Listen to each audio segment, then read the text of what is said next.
Здравствуйте, друзья! Сегодня очень интересная тема. Я расскажу, как можно постирать подушки, а также одеяло и зимнюю одежду из холофайбера. Материал очень распространенный, популярный. Специально их распорола, чтобы вы посмотрели, как вообще холофайбер должен выглядеть. Вот такие шарики, они очень пружинистые. Холофайбер качественный, хороший, это шикарный материал. Он очень хорошо держит тепло, если это у вас одеяло. Бывает он в двух видов, либо в виде таких вот шариков пружинистых, либо вот такой рулонный вариант, больше используется для одеял, либо для пошива зимней одежды. Есть, конечно же, большие особенности.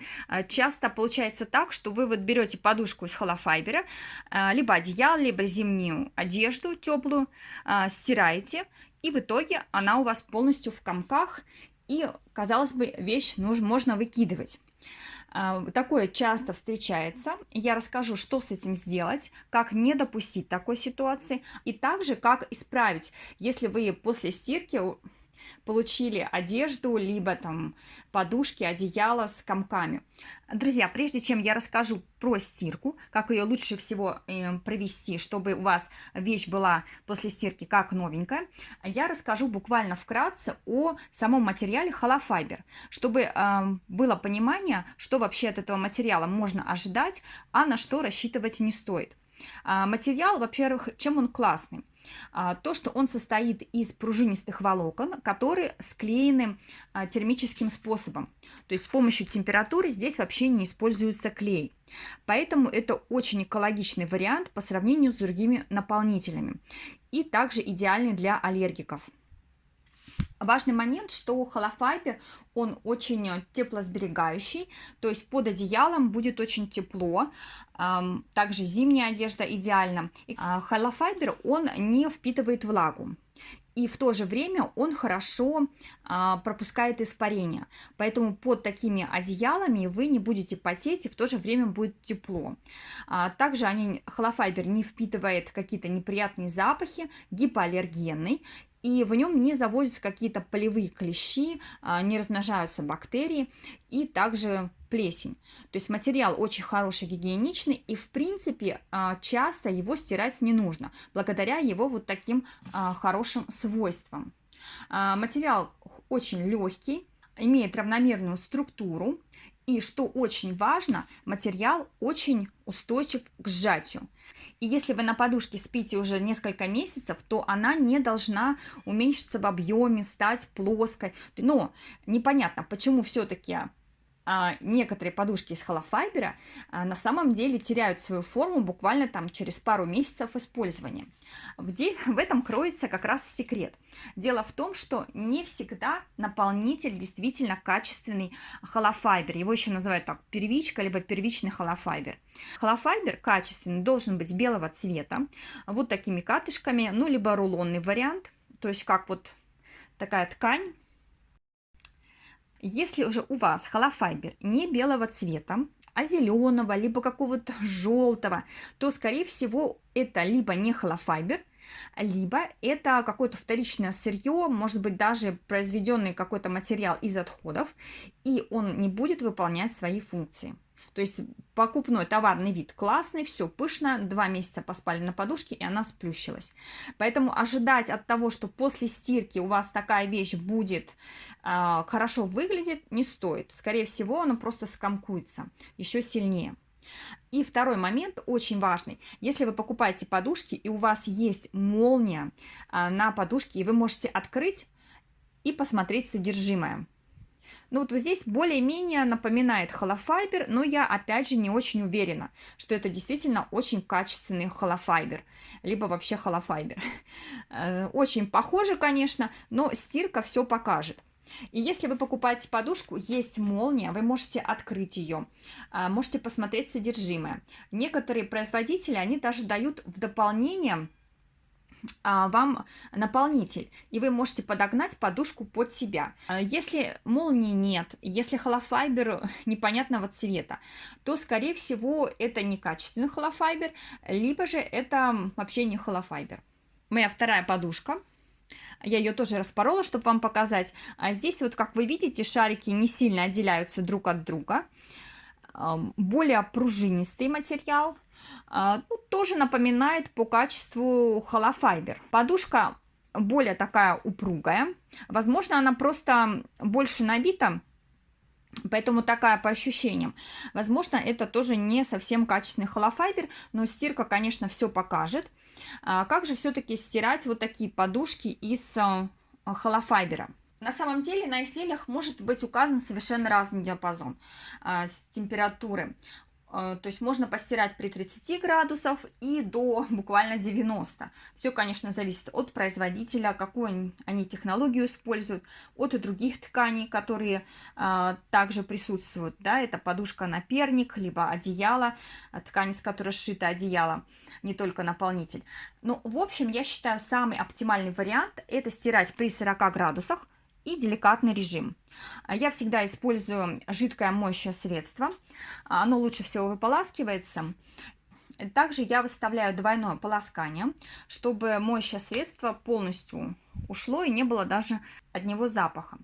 Подушки я зашила, и теперь я их буду стирать в машинке. Но я их положу в обычную наволочку. Можно, конечно же, использовать и сетку. Почему я буду стирать в наволочке? Потому что у меня, во-первых, ткань на подушке очень тоненькая, прошита она всего одним швом, и в принципе есть вероятность того, что содержимое подушки, вот наполнитель холофайбер, может высыпаться в машинку. Если вам интересно, как сделать моющее средство своими руками, в случае, если у вас нет дома, его можно сделать из порошка, можно сделать там еще вторым способом гель для стирки своими руками. Вот две ссылочки я размещу под видео, кому интересно, можете посмотреть.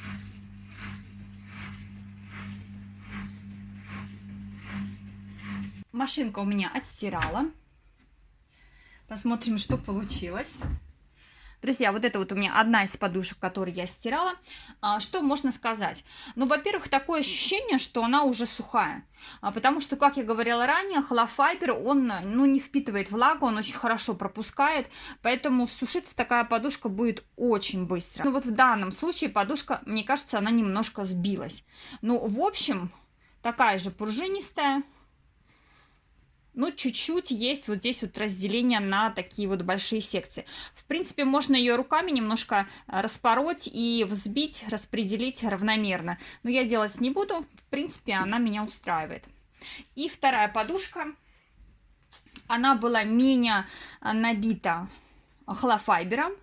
То есть она была более такая, скажем так, жиденькая. Ну, в общем, мне кажется, вот эта подушка, она вообще без изменений. Здесь каких-то уменьшения объема я не вижу. В принципе, она такая была не сильно набитая. И, в общем, хочу сказать, что результатом я довольна. Постирала, но, опять же, ситуация может быть разная. Подушка может сильно уменьшиться в объеме. Если это не качественный холофайбер, либо совсем не холофайбер, как же все-таки сушить подушки из холофайбера? Так как это синтетический материал, то подушки сохнут, ну, также одеяло и верхняя одежда сохнут очень быстро. Лучше всего сушить в горизонтальном положении. Подушки, одеяло, в принципе, тоже можно оставить в горизонтальном положении, но ничего, если они будут тоже свисать. Друзья, если у вас подушка все-таки не из холофайбера, либо вы не уверены, допустим, наполнитель у вас не белый, и вообще по структуре не очень напоминает холофайбер, образуются комки, и уже при использовании новой подушки она немножечко потеряла в объеме, либо даже сильно потеряла в объеме. Как быть? Я предлагаю 3 варианта, чтобы не выбрасывать вещь все-таки, даже если она не из холофайбера. Первый вариант. Можно подушку просто поместить в воду, в которой уже добавлено моющее средство. И просто ее вот так вот поболтать, подержать полчасика в этой воде и поболтать в растворе, не выжимать, не тереть. Промыть в чистой воде, дать ей стечь, где-то там на решетке оставить в ванне, либо на доске. И потом положить в горизонтальном положении и дать подушке высохнуть на балконе. Конечно, часть воды может стекать еще и на балконе. Но, в общем, вариант тоже хороший. Вероятность того, что у вас содержимое сильно будет комковаться, сведется к минимуму. Если же все-таки скомковалось содержимое, его можно руками вот так вот расправить, распушить. Конечно же, это занимает время, не все любят этим заниматься, тоже такая монотонная работа, но подушку реально восстановить вот таким вот образом, распушить содержимое. Либо можно просто расческой для шерсти вот так вот расчесать хорошенько, и у вас объем подушки восстановится. А второй вариант: вы можете вообще взять, вытащить содержимое из подушки полностью и постирать только чехол. Тогда вы освежите чехол, если он пропитан там потом, либо еще какими-то неприятными запахами. И, в принципе, на этом стирку вы завершите. И еще один вариант: если вы постирали и все у вас скомковалось, и вы решили вещи выкинуть, то можно все-таки исправить ситуацию, взять, купить настоящий холофайбер. Содержимое из подушки, одеяла, либо даже зимней одежды взять, вытащить вот тот квази-холофайбер, либо не настоящий холофайбер, который у вас скомковался, все вытащить и заполнить натуральным. Причем покупка новой вещи все равно будет дороже, нежели если вы купите только наполнитель. А вот, допустим, хорошую зимнюю куртку, хорошо сшитую, но с не очень качественным наполнителем, можно опять привести в порядок, дать ей вторую жизнь, наполнить просто качественным холофайбером и радоваться носке дальше. Ну а на этом, друзья, у меня все. Благодарю вас за внимание. Делитесь своими впечатлениями, какие у вас результаты после стирки. А я на этом с вами прощаюсь. И до новых встреч!